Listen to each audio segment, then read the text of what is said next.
John, we've sent out the 911 and the bat signal because there was incredible surprise baseball news in New York. Yes, overnight, the Mets are landing Carlos Correa. Nobody saw this one coming. Looked like he had a deal with the Giants, all set to go. There was a snafu, and Steve Cohen and the Mets came right in and got him.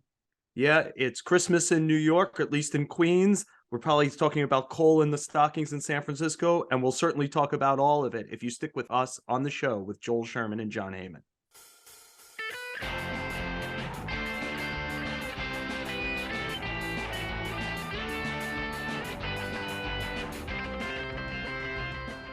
So, John, on Tuesday night in New York, you and I were at a Christmas party, the New York Post Christmas party. It was quite a soiree. We were having a good time. I looked to my left and right. You weren't around anymore. I sent you a text. Where the heck is John? Well, John, you went home, and like every good reporter, you decided to stay up until about 2 or 3 in the morning and break the news that Carlos Correa was not going to be a San Francisco Giant, that the discrepancies in his physical review by the Giants had left him still a free agent. And Steve Cohen did more in 5 hours than most teams will do in 2 or 3 off seasons by guaranteeing Carlos Correa a 12-year, $315 million contract. It's an agreement. He has to pass his physical too, to come to the New York Mets to play third base next to his friend, Francisco Lindor. John, what do you think about it all? Well, first of all, it was a terrific party, and I didn't leave because I knew anything was up. I did not have those kind of instincts at all. I just thought it was time past my bedtime, and I just never. It's never past my bedtime, as we've noticed. I just kept drinking. Yeah, good for you. And I just didn't fall asleep. So, as things happened, it was a little bit shocking to me, and probably shouldn't be. We should be prepared at this point because Steve Cohen is capable of anything, as you wrote on the website today for the Post. He's apt to sign any free agent. We talked to him a week ago, and he said there'll always be another free agent when he lamented not getting Correa the first time. And little did I know that the next free agent was indeed going to be Correa. Yeah, John, I use this in the column you reference. These days I've been thinking about where are they going to move the $14 million of Carlos Carrasco? They ended up with the $315 million of Carlos Correa. This is who the 2022-2023 Mets are, who the Steve Cohen Mets are. Everything is in play. I guess I would ask this: if you have the money, was this a wise thing to do? Well, first of all, as we cover the Mets, we got to just forget everything we've learned as we've covered baseball for 3 decades. This is a whole new ball game, well, even beyond Steinbrenner. And we've never seen this before. If you have the money, and it's not my money, he is dipping into his personal account. I do believe he is losing money, as he told me in that column I wrote late last week. How much are you losing? He said bigger than a bread box. And at this point, it's probably bigger than my couch. He's losing quite a bit of money. Should I worry about that? I'm not worried. It's not my money. He obviously is a very, very wealthy man. He can absorb easily a $200 million loss for multiple years and still be fine, even more than that. So I'm not worried about it. Carlos Correa, I think, is a terrific player. I think he'll be great at third. He's one of the premium defensive players in the game. I think along with Machado and Arenado, I think they're probably the 3 best defensive players in the game. He was very good at third. I think he played there in the WBC and alongside Lindor, and I think he's going to be great. And one extra thing that I think he brings is that he has been great in October. Obviously, we saw the Mets last year. They were not great in October. Let's face it, it was only 3 games, but they were not good. And, we've got a guy here who has 18 home runs in the postseason lifetime, 849 postseason OPS. It probably is the right guy, even though he's not by trade a third baseman. So it wasn't a perfect fit, even though they were already at $360 million payroll. I think you can't argue with it. He certainly got an incredible lineup as things stand. I've seen multiple lineups. I like Correa batting 5th and Marte 2nd. I've seen it reversed, but that's the way I'd go. But boy, it looks like a fun team. Yeah, everyone would like to have their problem be whether about Marte or Correa second. The Mets are going to have that quote unquote problem. You know, John, as we're speaking, it's Wednesday afternoon. Wednesday morning, I was at Aaron Judge's press conference where the Yankees, I mean, these were known things in general. Were giving the largest contract in the history of the organization to Judge. It was not much a surprise. They also let out that he is going to be the 16th team captain. You and I have covered New York baseball for 30 odd years each. You know, we're not used to watching the Yankees get upstaged. Certainly not on a day where they're making history twice, and yet they felt upstaged today, like the other team in town, because of the Correa news. And it made me think, because most of these last, you mentioned, you invoked George Steinbrenner earlier. Most of these last 3 decades, you know, George Steinbrenner was the kind of guy who did these theatric out of no place moves. And I was trying to think the last time I was clear surprised by something. And I think the last time I was really, really surprised by something was a very similar situation, which is almost 2 decades ago now, which is when a deal with the Red Sox falls apart for A-Rod. And Right. Yep. that opens it up for the Yankees to swoop in and get A-Rod to, by the way, go from shortstop to third base, Yeah. play next to the entrenched shortstop.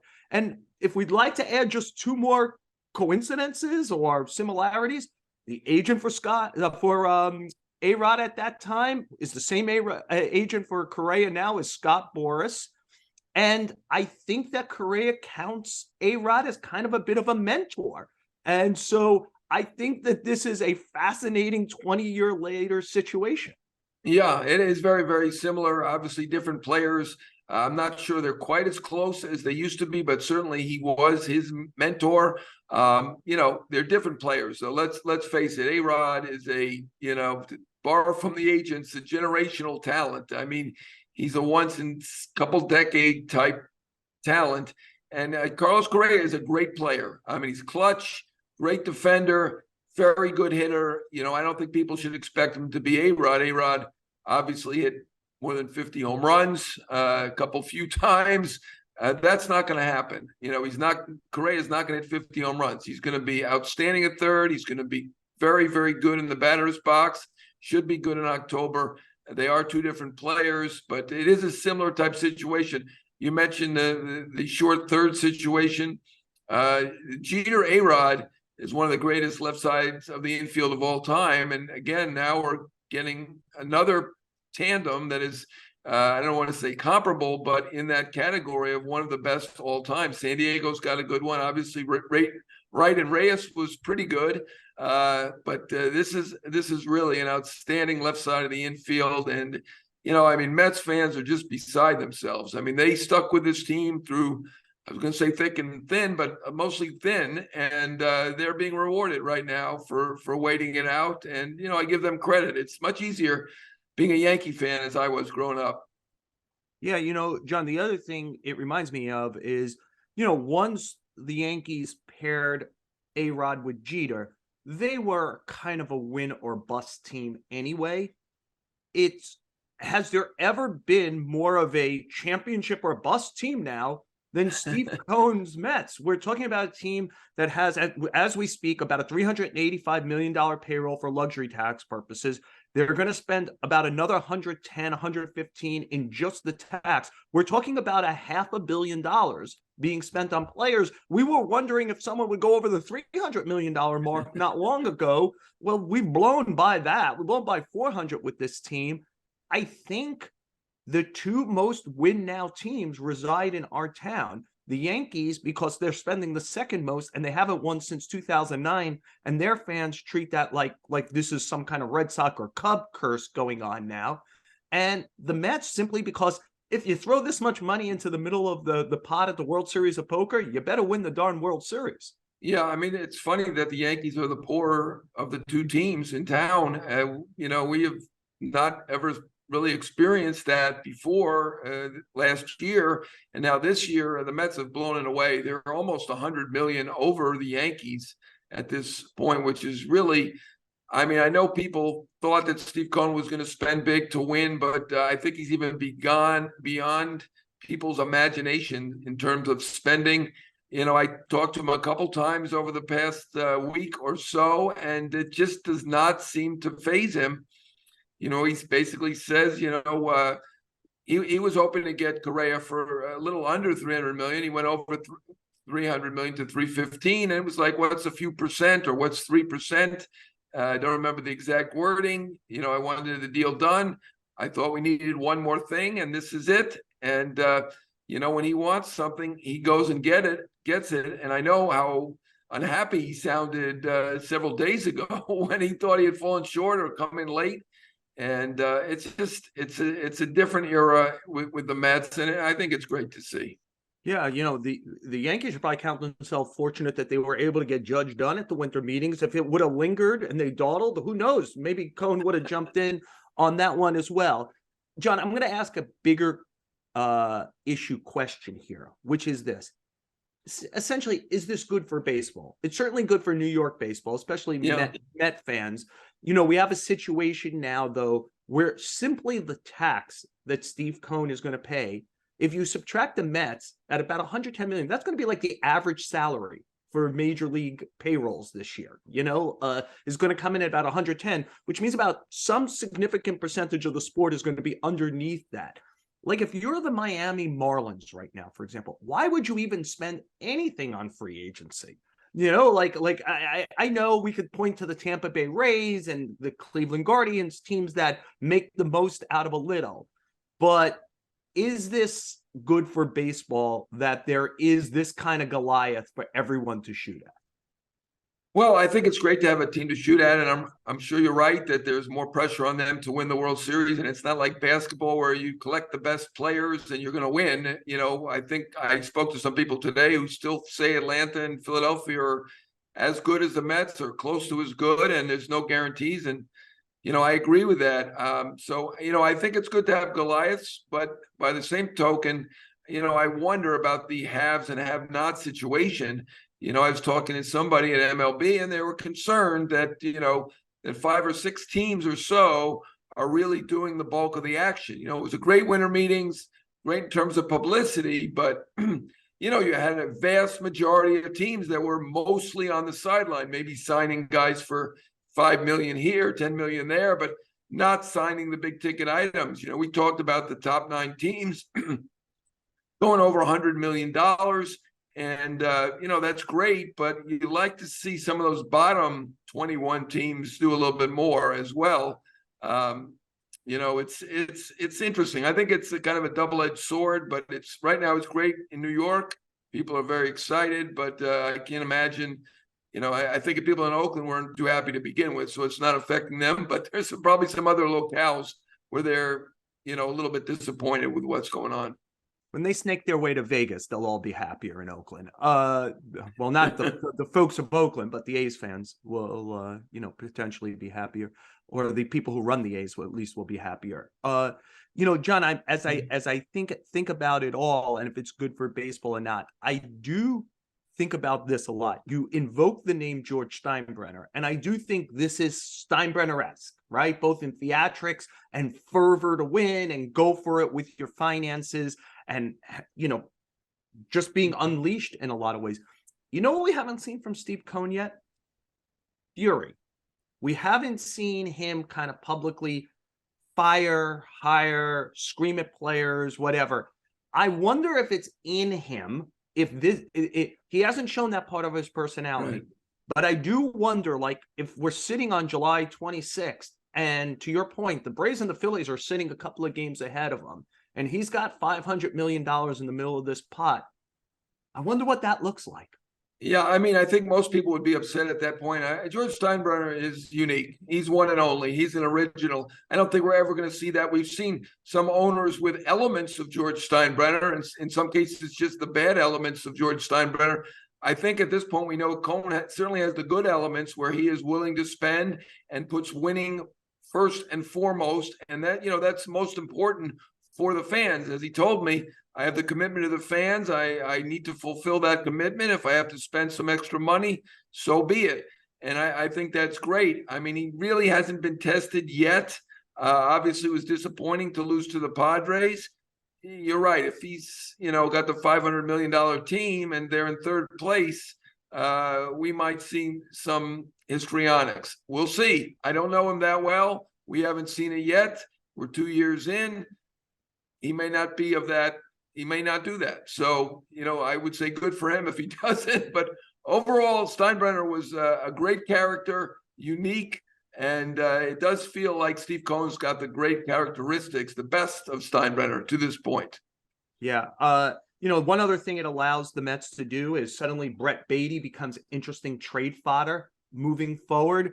His position is now filled by a prime age guy with a 10-year contract at third base. I'm sure the Mets will play the nonsense game of, we're going to move him around and turn him into a versatile. I suspect he's going to be turned into something else, especially pitching, before it's all said and done. But John, before we're all said and done, I think the last thing to talk about here is the other team, the jilted lover here, the Giants. They began this offseason with big plans, and the Yankees might have been upstaged this afternoon or this morning with the Judge thing, but ultimately they had Judge, which was the Giants' number one guy. The number two guy was Correa, who they had, and they had some kind of physical issue with him. Mitch Haniger's a nice player. Ross Stripling's an interesting pitcher. So Sean Manaea. But John, when you promise them Paris, you better not give them Des Moines. And it feels like they've been given Des Moines here if you're a Giant fan. Load the Giants. What do you think? Well, I'm glad you mentioned the Yankees because, they may have been upstaged today, but they had a very good offseason, obviously adding Rodon. That pitching another guy away excellent. from the Giants, right? Rodon. Right. It's been a rough How many Carloses can they lose in one offseason, John? It's been a rough one for the Giants. And, when we were at the GM meetings, and you were there when Farhan Zaidi, the Giants baseball president, talked about how difficult it is sometimes to get people to come to players to come to the Bay Area. Other than guys who are from the Bay Area. And Mitch Haniger is from San Jose. Jock Peterson is from Palo Alto. Sean Manaea played for the A's. So ultimately, they got mostly guys who are Bay Area type guys. Correa did agree to come. This was the Giants. It certainly wasn't Correa getting cold feet. I've seen that suggested somewhere. I guess we're never going to know. All they've agreed on so far is that there was a difference in opinion on the physical. We don't know exactly what went on there. And, there'll be speculation about the Giants having cold feet. They've told people that I know that there was something about the physical that concerned them. We don't know exactly what that was. Now, Correa has played the last 3 years without any incident. Previous to that, he had a back situation, which is usually concerning, but he seems to be over that. He's been very healthy, and it's going to be a mystery, at least for now, exactly what went on there. But there will be this speculation about cold feet. I find that surprising, frankly, because I think they had to be excited to get Correa, and they had to know that leaving them with just some good players, and again, Haniger and Manaea and Stripling are good players, is going to be a real disappointment of the fans that they were this close to getting Correa, that they tried hard for Judge, and they came up with 3 solid players, adding to a team that was 500. And, we may never know exactly what went into this, but and they do agree that there were differences of opinion, but I think it didn't end well there with the Boris Corporation and the Giants. Nobody said that exactly to this point, but of course you've got to get over it. The Giants are one of 30 teams. They have a great reputation overall, but I don't think the Boris Corporation thought there was anything wrong with Carlos Correa. And I think they're hopeful that he passes the Mets physical, as are the Mets. You know how this works, John. The Boris Corporation wasn't happy with the Mets when Kumar Rocker wasn't signed out of the draft. And then Cohen came with a couple of $100 million for a few of their clients like Nimmo and now Correa. But that almost leads to forgiveness everywhere. But that wasn't a $350 million deal. It did cost them, it did cost Carlos $35 million. I think he's happy to have it resolved. I think he's probably happy to be in New York, though he certainly chose to go to San Francisco for that deal. And it did work out well. And you're right. They'll get over it. The Giants have a very good reputation overall. We don't know that they did anything wrong here other than calling a press conference before they had the physical done. That maybe something they could correct in the future, because there really isn't any reason for people to find out this way. But other than that, I think it's a very professional, solid organization. I think they made the right offers for Judge. They made the right offer to get Correa to come. And right now they're left holding the bag with a rough offseason and really nowhere to turn. I mean, there aren't players left that will come close to making up for a loss of Carlos Correa. Yeah, I'm always one of those, John, who believes there's always unintended consequences, and and that usually if you follow the mob, you turn out to be on the wrong side of things, and the mob certainly is anti-Giant now. I wonder if you mentioned they got caught holding the bag. The bag still has a lot of money in it, and I wonder if over time they're able to spend that money on some other stuff. I'm sure it's stuff we'll cover. I just want to say thank you to everyone for joining us on the show, which is a podcast from the New York Post. A special thank you out to Andrew Hartz, who jumped on this emergency pod and made it possible. He's great with us every week. Don't forget this one also, the emergency pod will be dropping on the Yes app. Even though we're talking about the Mets here, but yeah, it will be up on the Yes app today, which is Wednesday as I'm speaking to you. So take a look at that. You see the pretty faces of me and John when we're in emergency mode. Subscribe to the show on Apple Podcasts, Spotify, or wherever you get podcasts. Give us a 5-star rating on Apple and Spotify. And you never know with the two New York teams, especially Steve Cohen. So maybe we'll be back. But I do think this is actually going to be our final podcast of 2022. But please join us in 2023 on the show with Joel Sherman and John Heyman.